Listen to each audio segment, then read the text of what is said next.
Track மியூசிக்கு sir நிறைய படம் பண்ணியிருக்காங்க. அதான்.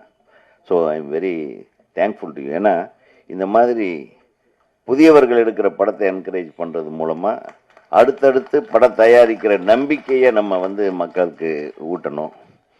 அப்புறம் சொன்னாங்க நிறைய பேர் பார்த்தீங்கன்னா, இப்போ இங்கே இருக்கிறவங்க யாருமே பெரும்பாலானவங்க இந்த பத்திரிகையாளர்கள் தவிர யாருமே நாங்கள் இந்த 400 கோடி படத்துக்கு ஃபங்க்ஷனுக்கெல்லாம் எங்களை கூப்பிட மாட்டாங்க. நம்ம அந்த கேட்டகரியிலேயே கிடையாது.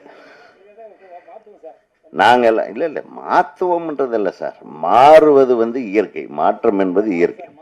இப்போ நம்மெல்லாம் வந்து சாதாரணமாக நம்ம 2 கோடியில் படம் எடுத்தோம், 1.5 கோடியில் எடுத்த படம் கிழக்கு வாசல், 2.5 கோடியில் எடுத்தது சின்ன கவுண்டர், 4 கோடியில் எடுத்தது எஜமான், அவ்வளோதான். அப்போ இருந்த காலகட்டம் அது. அப்போ அது பெரிய பட்ஜெட்டுன்னு கூட நினச்சிருந்துருக்கலாம்.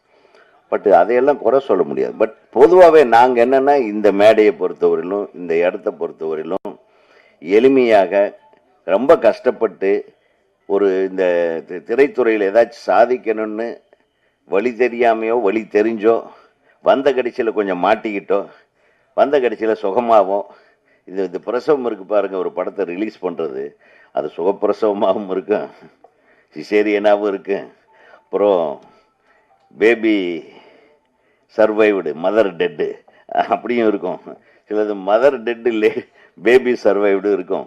இந்த மாதிரி நிறைய விஷயங்கள் இந்த ஒரு ரிலீஸ்ன்றதில் அவ்வளவு கொடுமைகள் இருக்குது. அந்த கொடுமைகள் எல்லாம் தாண்டி ஒரு படம் வெளியாகுதுன்னா அது பெரிய படங்களுக்கு இன்னைக்கு ஈஸியாகிடுது, சின்ன படங்களுக்கு கேள்விக்குறியாக இருக்குது. அதனால தான் நான் திரும்ப சொல்கிறேன், எங்களை போன்றவர்களை சின்ன பட தயாரிப்பாளர்கள், புதிதாக படம் சொன்னும் இயக்குநர்கள் எல்லாம் எங்களை கூப்பிடும்போது ஒரு 3-4 மணி நேரம் 3 மணி நேரமாவது அந்த சேரில் உட்கார்றது கஷ்டம்தான். ஆனால் எங்கள் பத்திரிகையாளர்களை கம்பேர் பண்ணால் நம்ம பெட்டரு. அவங்க காலையில் ஒரு 3 மணி நேரம், மத்தியானம் ஒரு 3 மணி நேரம், சாயந்தரம் ஒரு 3 மணி நேரம் உட்கார்றாங்க பாருங்கள். அதை விட நம்மளுக்கு என்ன வேலை? என் பிரதர்ஸு வந்து சஃபர் ஆகுறாங்க. பட் ஒரு படம் எடுக்கிறது இந்த 30 நாளோ 40 நாளோ பணம் போட்டு படம் பண்ணியிருக்கீங்க இல்லையா, உங்களை வாழ்த்துவதை தவிர எங்களுக்கு வேறு சந்தோஷம் வேறு எதுவும் இருக்க முடியாது என்பதை இங்கே நான் தெரிவித்துக் கொள்கிறேன். ஏன்னா உண்மையாக சினிமா எடுக்க வரும்போதோ, சினிமாவில் ஒரு டைரக்டராக நம்ம வரணும்னு ஆசைப்பட்டு வரும்போதோ, அந்த உத்வேகத்துக்கு நம்ம போராட்டம் இருக்குது பாருங்கள். சொன்னார் அவர், ஏதோ கடையில் வேலை செஞ்சார், ஏதோ சொல்லிட்டு இருந்தார்.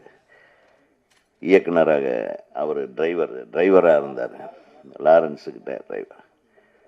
அவராவது டிரைவராக இருந்தார், நம்ம அதை விட கேவலமாக தங்கிருக்கே ரூம் இல்லாமல் டெய்லி ஒவ்வொரு ஃப்ரெண்டு ரூமில் போயெல்லாம் தங்க வேண்டிய சூழ்நிலையில் இருந்து வந்த இயக்குனர்கள் தான் நாங்கள்லாம்.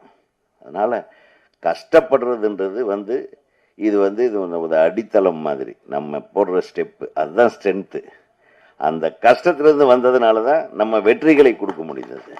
அதனால் இந்த கஷ்டத்தை நம்ம வந்து வெற்றிப்படிகளாகத்தான் மாற்றிக்கொள்ள வேண்டும். அதனால் முருகனுக்கு நிச்சயமாக தோல்வி கிடையாது. ஒரு மிகச்சிறந்த ஒரு தயாரிப்பாளர் ஒன்று கிடைச்சதே ஒரு பெரிய பலம்.